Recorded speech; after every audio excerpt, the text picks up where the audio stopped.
We are engaging the community in wonderful new ways to move toward our goal of 50% of our population having a college degree. And the data says that Read along, but tell me the reality. we have so many people engaged in this community now in this goal to reach 50% of our population with a college degree. And the data is actually confirming that we've reached the highest point ever in our history at 41.3% of working age people in Louisville have an associate's degree or higher. But we also know that there are challenges ahead because we're not quite yet on track of the pace we need to be to get there by 2020. So there were some certain things that really, to reach those goals, some specific steps that we need to start taking? So first, the good news is that we are, more people are earning college degrees. The degree completions from our area institutions are up. College readiness is up.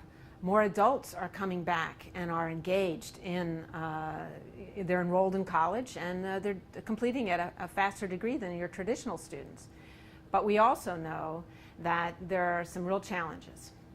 One area of challenge is we need more employers to help engage those adults to return and complete their degrees. There are almost 100,000 people in this community that have some college and no degree. So those employers, we have 60 degrees at work employers. Mm-hmm. We'd love to have many more to help their employees return to school. And let me see, make sure I've got what I need. I can do racial gaps and things like that. Yeah, oh, tell me what kind of work partners you are hoping to attract to this. So employers often don't know the education levels of their employees, and Degrees at Work can help them determine that and engage their employees with returning to school, either for getting technical degrees or degrees that might help them in their workplace. So everything from advanced manufacturers to health care providers to corporate headquarters. There are employees that probably could improve and are interested in improving their education attainment. And we'll have talked in the beginning about how improving the education attainment will benefit the whole community, but how does this benefit an employer having employees with higher education? So employers who have joined Degrees at Work are finding, first of all, that they have tools, expertise of how to connect their employees to the area colleges. They don't know which colleges are specifically targeted to serve adult learners, offering online programs or, flexible schedules. They also are learning that there's a lot of programs to help with specific technical needs, but also that can help advise them on how to do good, tuition reimbursement or other ways that they can help their employees, and it ends up raising employee engagement, which is good for employers. Very good. Okay, that was what we needed. So, close the attainment gaps in both race and ethnicity. Ethnicity. All right, so that's number 2, is we really need to close that attainment gap for both race and ethnicity and gender. We've had historical gaps. Start that over again. Yeah. Real quick. I'll set the focus. Sure. You started. Okay, so we have what? We have historical gaps in the attainment of African American and Latinos compared to whites. In the percentage of their population with a college degree, whites have twice as many degrees as the African Americans. So that's a gap we must begin to close in order to reach our goals.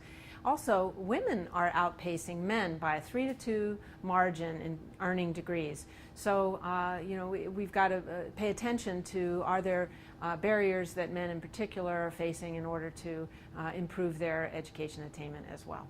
And so who's going to pay attention to those types of things? We need more people in our community to help each other. We have the Count Me In campaign to say how I will help my neighbor or my church member or my employee to return to school. And also our education institutions need to pay particular attention to and have set goals to pay particular attention to women, men, gender and race and ethnicity as they're providing their education services. One thing that the mayor said, and I'm not going to be able to use his soundbite, but I thought maybe you could, and it just spurred my memory about that. he said that he hopes to be able to drive throughout the city and see things posted. Signs, Yeah, right. signs. Tell me about that. I mean, is that a reality, or is that just a little funny thought? We would love to have that. We've actually got signs. We're beginning to deliver them to the Count Me In partners. We have over 1,000 people that have signed up to be Count Me In partners, and almost that many students who said, I want to be 1 degree of the 55,000 degrees. And you can sign up on our website, and when you do, we're starting to create a movement and trying to put signs up in windows, that say this is how many people we're supporting. So give me an example. Like, so let's say I'm driving or I'm walking down the street downtown, and I'm going to go by some different buildings. Tell me what that vision is. The vision would be that you would look in the window and you would see somewhere the same way you would see on a restaurant. That's one of the air conditioning. Know how many degrees are being supported. So the mayor was inspired by the vision of the restaurant scorecard, the A, B, or C that you see in the window as you enter. So businesses should have proudly displayed their Count Me In sign that says this is how many employees we are supporting to get their college degree. And that's fantastic, because then that gets the word out even more, and there becomes a little friendly, subtle competition to really support the program. Absolutely. We have 60 degrees at work employers right now. We'd love to have, hundreds, and that movement is what we're trying to get started. Terrific. Okay, so after graduation, 20% of JPS high school graduates who are college bound didn't actually show up for college in the fall. And we came to a program over the summer that was sort of helping to give some college-going students an idea of what it was going to be like when they got there. But tell me more about what we need to be concerned about with that kind of, what's it called? It's college or summer melt. We have found that we've reached out and are helping more seniors do the things that it takes to make sure they get into college, make the application, file their financial aid forms. But we're finding that there's still a number of them that aren't actually enrolling in the next 12 months after they graduate high school. So we really need to reach in and figure out what are the reasons and what are the supports. And we're trying to bring both the higher ed and the school systems people together to really dig in and improve those numbers. Terrific.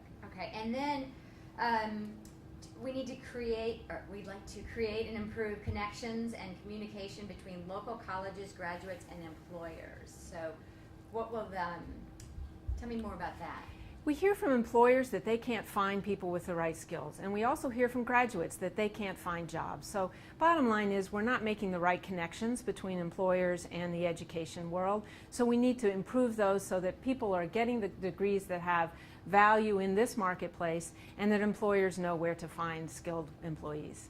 And so is there something in place right now that's trying to address that? There are many agencies, the Economic Development, the Mayor's Office, Kentuckiana Works, that are trying to gather the data, but we're also trying to set up the structures for employers and schools and faculty to meet and to create internships and other pathways for students directly into jobs. Terrific. And then, let's see, anything else? I think those were the sound bites we needed. Let's do the Count Me In one more time. So the Count Me In campaign is what? Count Me In is our way of saying to the community, you too can play a role in reaching this goal, this ambitious goal for our community to be more educated and competitive in the global marketplace.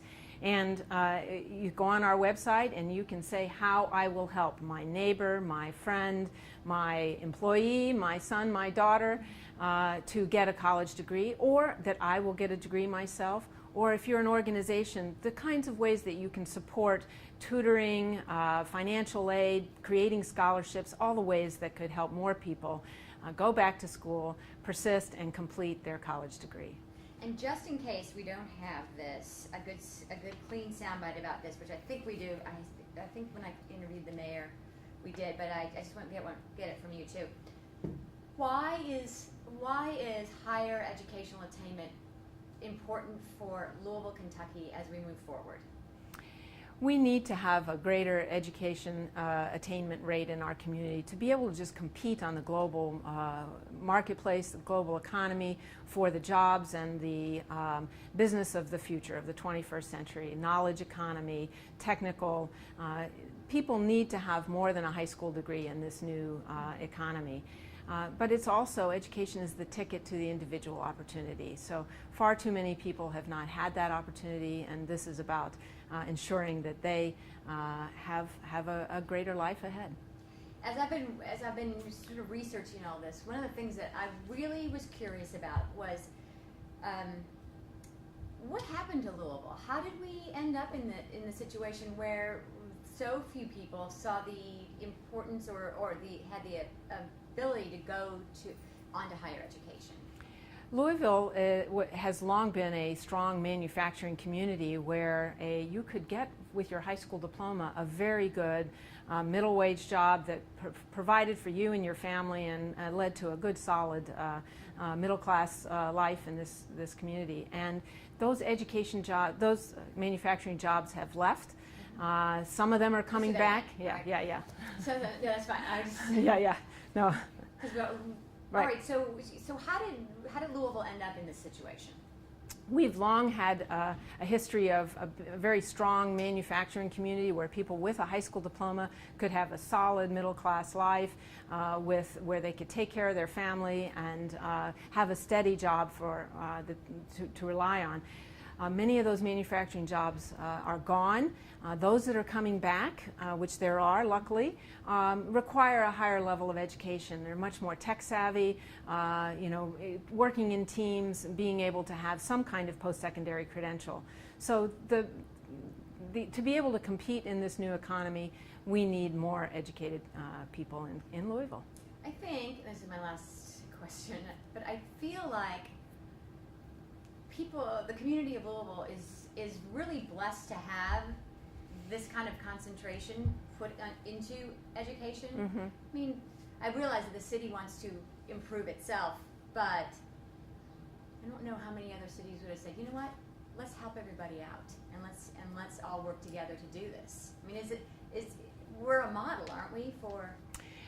People are paying attention to 55,000 degrees. The way that this community came together to collaborate and actually set a goal to work towards has caught the attention nationally, and other cities are beginning to set their goals as well.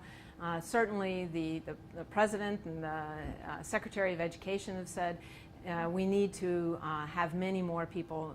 We've lost our rankings in the world of how educated we are, and we know that is critical to, it all comes back to education, health, income and jobs, safety, security. All of these things end up having underlying foundational to that education levels. So we should be very proud as a community of where we're headed. And well done. Yeah, and you can, take a breath between thoughts. Mm-hmm. You don't have to try and run it all together. Okay. Tanya, I wasn't sure she was breathing all the time. She was excited. Good. Okay, stand by. Anytime. Hello, my name is Benjamin Geese, and I am currently a Pioneer Scholar at Bellarmine University. What I mean by when I say Pioneer Scholar is that I am the first in my family pursuing a college degree. I come from a long line of Americans, and I feel very proud to say that I'll be the first one in my household, the first one in my family's history to walk across that stage and get my college degree. My goals... Can I start over? Great start. Just continue on. Yeah, relax. Take a big breath and keep going. The reason why I've always been so dedicated to earn my degree, it all started with my 7th grade teacher. When I was in the 7th grade, that's when my love for history really started to develop. We had learned about the monumental figures of American history, from George Washington to Abraham Lincoln to Martin Luther King Jr., and how many times these men, these people, and these women had started from meager means. They had not always been the most privileged in our society. They had not always been the most well-respected. But what they managed to do is pull themselves up by their bootstraps and go on to make a great future, not only for themselves, but for us all as Americans, and especially as participants in the human experience. In my 7th grade classroom, we started to learn about something called the American Dream. And I can remember proudly picking up my pencil and writing down that my American dream was to be the first in my family to earn a college degree.